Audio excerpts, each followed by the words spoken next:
I'll speak for myself as a younger official. When you're talking about the types of games, you don't want certain, like, the nothing games don't help you. But sometimes as a younger official, you do get that feeling of like, damn, I hope nothing bad happens in my game, because you feel like, hey, you don't want to mess up. But I think the avoidance of it probably hurts you more than anything. That right there. So, Avoidance there is is that never. battle, the avoidance of it. But it's also easy to feel like that because you're just starting out, you're still new, especially you don't really know, left from right when it comes to all this. You got coaches screaming, going crazy. You got a lot of people watching. You feel like there's eyeballs on you, which there are. But I think even in these past couple years, for me specifically, like the one thing you've told me is like, again, it's not camp setting, but just in general, like not to, like, don't be afraid to be wrong. You know what I mean?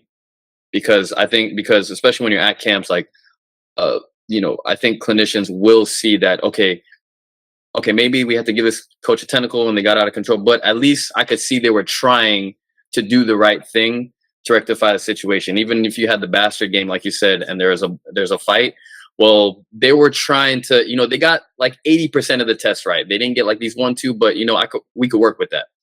Versus somebody who was just like, oh, I don't want no parts of this, and let stuff happen. You know what I mean? So, I think that definitely is a good thing, especially if you're newer to the camp scene. But even like for all of us, just going into camp, just like, hey, if you're supposed to be a crew chief in most of your games, you're trying to get more D1 games or get hired in D1, be that person. Don't be afraid. You tell me, don't be afraid to be that guy or that girl.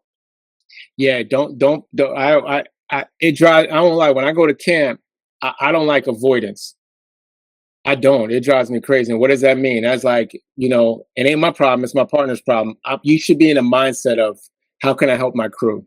Every single time, like, how do I help my crew? I'm not in position to see, but how do I help? How do I help? If we miss a play in a game, I'm like, why didn't I see it? What could I have done differently? Sometimes you can't. Sometimes you just don't have the angle. But if you got open looks at plays, you better not be practicing avoidance. Like, it ain't my play. I ain't doing it. I ain't got nothing to worry about. I don't want to hear that. I don't respond well to that. I'll be like, nope. Because this is the thing.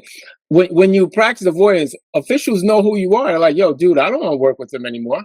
They're afraid to make hard decisions.